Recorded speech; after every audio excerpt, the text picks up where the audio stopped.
जी नाजरीन, welcome back from the break. मैं आपको जो अभी बात हम ब्रेक पे जाने से पहले कह रहे थे कि एक छोटी सी बात निकलती है, वो ये निकलती है कि अगर आप कम खाएंगे तो आप वैसे भी लो फील करेंगे तो आपको गुस्सा वैसे ही कम आएगा, ये याद रखिए। और वो लोग जो अंडा, जैसे डॉक्टर साहब ने अभी कहा है कि ब्लड प्रेशर के जो मरीज़ हैं वो अंडा ना लें, ऐसी चीज़ें जो जोश लाती हों वो नहीं खानी चाहिए। बाकी डॉक्टर साहब से भी ये मशवरा कर लेते हैं कि मैंने ये देखा है कि मुझे ज़रा होता है सहरी में अगर मैं 2 एग का ऑमलेट खा लूँ तो उस दिन मुझे गुस्सा ज़्यादा आता है, but if I don't have it और मैं दही वगैरह के साथ कर लूँ तो मुझे गुस्सा कम आता है। क्या ये बात, इसकी कोई है आपके जी कोई बिल्कुल ये बेसिस? है, लेकिन हमें ये देखना होगा कि उसकी जनरल हेल्थ क्या है। हाँ। सबसे पहली बात तो ये है कि बाज़े लोग दमे का शिकार होते हैं। उनको अगर आप चबाने वाली ग़िज़ाएँ ज़्यादा देंगे तो ज़ाहिर है कि उनको सांस ज़्यादा चढ़ेगा। सांस ज़्यादा चढ़ेगा तो पल्पिटेशन भी उसकी बढ़ेगी। वो जो इसका डॉक्टर साहबान कहते हैं जी सिस्टोलिक और डायसिस्टोलिक, ये बीपी जो है ये वेरी करता है। हम इसको कहते हैं कि दिल का सिकुड़ना, इंक़िबाज़ और फैलना।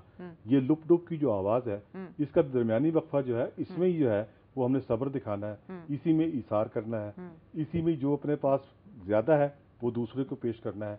रमज़ान शरीफ यही तो सिखाता है, स्पिरिट ऑफ रमज़ान है। हाँ जी, स्पिरिट ऑफ रमज़ान तो यही है। और उसके बाद ये है कि जिन लोगों को साइनोसाइटिस है, जिनकी ब्लॉकेज है, वो भुओं में दर्द हो जाता है बलगम से, और दवा भी खाते हैं वो, उनको भी चबाने वाली ग़िज़ाएँ ज़्यादा नहीं देनी है कि उनको बहुत ज़्यादा चबाना पड़े।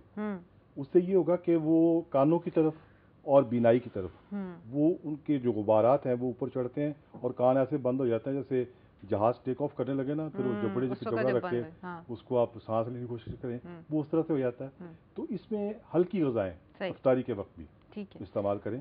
अच्छा, वो लोग जिनको माइग्रेन्स होती हैं, सर दर्द का शिकार होते हैं, वो किस किस्म की? माइग्रेन जो है ये आप समझ लें कि ये आधे सर का दर्द है, और इसकी वजूहात में भी वही चीज़ें हैं कि नशास्ते का ज़्यादा इस्तेमाल शुरू से, और ये जो डेयरी प्रोडक्ट्स हैं वो उसका ज़्यादा इस्तेमाल, और अब तो बेकरी जगह जगह पर बन गई है। और हमें ये भी नहीं पता है कि जो पैक में हमें दूध मिल रहा है उसमें किस किस चीज़ की मिलावट है। हम नाम नहीं ले सकते उनका, उन चीज़ों का जो चीज़ें उसमें शामिल हैं। और अगर हम गवाले का दूध इस्तेमाल करते हैं, वो ऐसे केन्स में ला रहे हैं जिसमें केमिकल्स आते थे या कोई तेज़ाब आता था, उसको धो लिया, उसी में ही बोले है। सही बात, वाकई लम्हा फिक्रिया। एक हमारे साथ कॉलर हैं जी। हेलो, अस्सलाम वालेकुम। जी वालेकुम अस्सलाम, कौन बात कर रहे हैं? डॉक्टर मेरा नाम अदनान है। मैं आपका प्रोग्राम देखा था, एक तो प्रोग्राम आपका बहुत अच्छा जा रहा है। थैंक यू अच्छा, मुझे सिर्फ हकीम साहब से ये पूछना है कि क्या मेमोरी को तेज करने के लिए या मेमोरी को एनहांस करने के लिए टिप कुछ आपको देती है इस तरह की कोई? वाह अदनान, आला किस्म का सवाल पूछा है सच्ची। मैं भी यही, अभी हम ब्रेक पे गए थे ना और मैंने कहा वो छोटी सी बात क्या थी जो मैंने करनी थी, शुक्र है वक्त पे याद आ गई। वाकई डॉक्टर साहब, मेमोरी को तेज करने के लिए क्या आपके पास टोटका है? वो टोटका नहीं है जी, बाकायदा ये इलाज है, बाकायदा पैथी है जी। और ये क्या आपकी जो पैथी में कहा जाता है अल्जाइमर, क्या क्या है इसको? अल्जाइमर। ये जो तकलीफ है ये तो इस वक्त दुनिया में क्या, America, UK, Germany, Toronto, Canada, ये भी नहीं बचा हुआ है। उसकी वजह ये है कि मुझे अपना बचपन याद है कि मेरी जेब में हमेशा बादाम 5-7 पड़े होने, मेरी माँ ने अखरोट की गिरियाँ डाल देनी। ये जो ऑयल है इसका, ये दिमाग को तकवीत देता है। दिमाग का मिजाज रब ने ठंडा रखा हुआ है। अगर ये ठंडा ना होता तो गर्मी खुश्की से ये फट जाता। तभी जब गुस्सा आता है ना तो लोग कहते हैं दिमाग ठंडा रखो। उसकी वजह ये है कि वो आंखों के आगे अंधेरा आ जाना, जबड़े खुल जाने, वो फिर सर सैयद वाला वो जो एक वो लड़ाई कुत्तों की थी, वो बिल्कुल वही कैफियत हो जाती है कि जबड़े खुल गए और आंखें ऐसे हो गई, वो गलत हो गया। तो इसमें बादाम, सौंफ और अखरोट, और सर्दियों में अगर चाहें तो आप सिर्फ बादाम और अंजीर का इस्तेमाल कर सकते हैं। जिन लोगों को आप अंडे नहीं खिला सकते हैं उनको बादाम दीजिए, वो उनको फायदा देंगे, लेकिन 1 से 3 बादाम से ज्यादा मत दीजिएगा दिन में। हाँ जी। अच्छा, एक ये भी होता है कि छिलका उतार के लेना है, भिगो के लेना है, क्या सारा कुछ, वो भी तो बता दें। वो खुश्क होता है ना, इसलिए उसको उतारना है। और उसको उतारने का ये तरीका है कि अगर फौरी उतारना है तो गर्म पानी में उनको भिगो दें, कुछ देर के बाद आप तो बेहतर समझती हैं उसको। और अगर आपके पास ये है कि सुबह आपने खाना है उसको, तो आप उसको पानी में अपने फ्रिज में, मसलन अब रमजान में सहरी के वक्त ले लें जी, सहरी के वक्त, है ना? अच्छा, ये बताएं कि ये जो 4 मग़ज़ हैं, इनका इस्तेमाल करना चाहिए? बेहतरीन चीज़ है, आजकल के दौर में बेहतरीन चीज़ है। कैसे करना है? लेकिन आजकल इसमें मिर्च स्याह डालनी चाहिए, क्योंकि सावन भादों है। तो इसमें जो अभी आपने एक ईमेल पढ़ी थी कि वो खातून को जो डिसेंट्री या हाजित हो जाती है, तो ये मिर्च स्याह जो है इसके साथ अगर थोड़ा सा लौंग भी इस्तेमाल कर लें तो कमाल की चीज़ है वो भी। और ये चहार मौसमी जो है, ये कद्दू के बीज हैं, तरबूज के बीज हैं। तरबूज के बीज अलग से आप घोट कर दिल के मरीज को पिलाते रहें, उसको अटैक नहीं होगा। उसको रात को सोने से आधा घंटा पहले तरबूज के बीजों का शीरा निकाल के पानी में वो आप पिला दें, उसको रात का हार्ट अटैक नहीं होगा, बचा रहेगा। और उसमें यह है कि कद्दू के बीज हैं। अब कद्दू जो है ये 8,500 साल से भी ज्यादा हो गया अरसा कि जब हजरत यूनुस अलैहिस्सलाम का वाकया हुआ है, तो आपको जब मछली ने उगला है बाहर, तो जब मक्खी बैठती थी बदन फूटता था आपका। आपने कहा या अल्लाह उस अजाब से निकाला, इसमें फंसा दिया। आवाज़ के पीछे देख क्या है, वो कद्दू की बेल थी, और कद्दू की बेल के नीचे मक्खी नहीं आती। कहने लगे या अल्लाह अब खाऊं क्या? कहने लगे कद्दू लगे हुए खा। कद्दू खाए। कहने लगे पीऊं क्या? सामने बकरी का दूध, बकरी आ रही है, कहते इसका दूध पी। तो हमारे प्यारे नबी सल्लल्लाहु अलैहि वसल्लम यही खुराक पसंद थी। कद्दू के टुकड़े आप भी चुन के खाया करते थे, और बकरी पालते भी थे, बकरियों का रेवड़ भी ले जाते थे, और बकरी का दूध भी इस्तेमाल करते थे। तो ये जो चीज़ है ना, अगर बकरी का दूध, पहले हर घर में बकरी हुआ करती थी, और ये हमारे हमसाए मुल्क में तो एक साहब ऐसे थे जो पीते ही बकरी का दूध थे, उससे दिमाग भी ठीक रहता था, जोश भी ज्यादा नहीं। आजकल वेस्ट में भी गोट चीज का काफी ट्रेंड है, मतलब बड़ा इसको समझा जाता है डेलिकेसी। हमारे पास तो वो चीज ही नहीं है, वो बकरे नहीं है। मकसद है उस बकरे का कादी 6.25 फुट होता था। आजकल ये है कि उसको चाहे तो आप कान से उठा के ऐसे आराम से ये लो, बकरा पका लो। ये इतने इतने आ रहे हैं। अच्छा ये बताएं कि एक तो होती है इफ्तारी, इफ्तारी में किसी ने चलें लाइट इफ्तारी कर ली, तो उसके बाद फिर खाना भी होता है, ठीक है। आप इफ्तारी और खाने के दरमियान क्या ड्यूरेशन सजेस्ट करते हैं?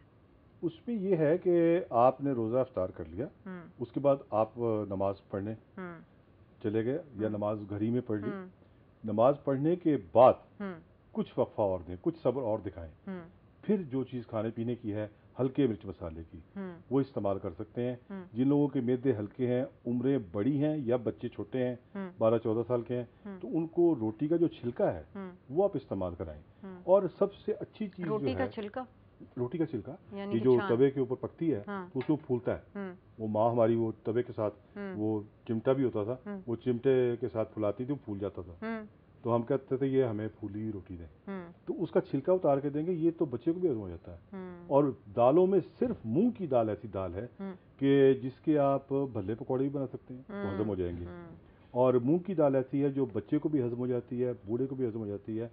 और हर दाल को छोड़ दें, सिर्फ मूंग को अपना लें, तो कमाल की चीज़ है वो ले लें। सही।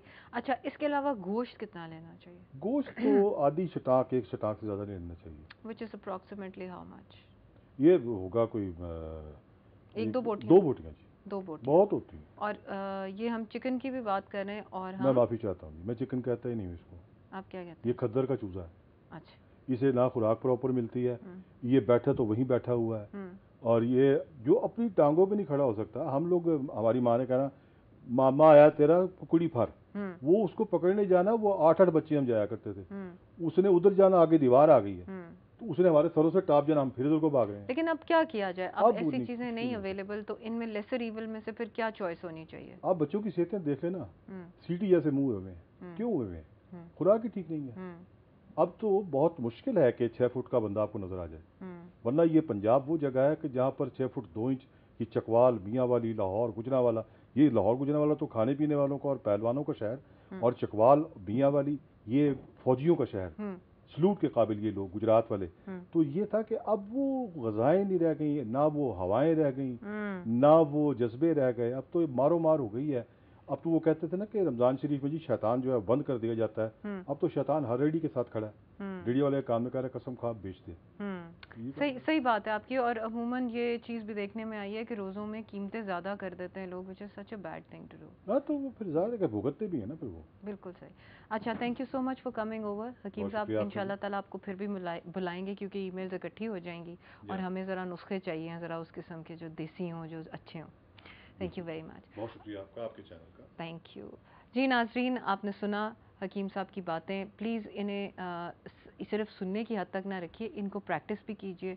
और वही पैगाम बार बार हर डॉक्टर, हर स्पेशलिस्ट, हर कंसल्टेंट आपको दे रहा है कि अब इन रोज़ों में अपनी ट्रेनिंग कीजिए कि आपने सहरी भी लाइट करनी है, आपने इफ्तारी भी लाइट करनी है, ऐसी चीज़ों की चॉइस करनी है जो कि आपको भूख ज़्यादा ना लगाएं लेकिन आपको एनर्जी देते रहें। सो ये आपको बार बार बताया भी है कि या आप चोकर के आटे और इन सारी चीज़ों में से ले सकते हैं। आपको बारहा बताते भी जा रहे हैं, प्लीज़ इन चीज़ों को अपने पल्ले बांध लें और इस रमज़ान में अपने साथ वादा करें कि आप खूब फिट और वेल होके निकलेंगे इस रमज़ान से। सो इंशाल्लाह फिर मिलेंगे। खुदा हाफिज़।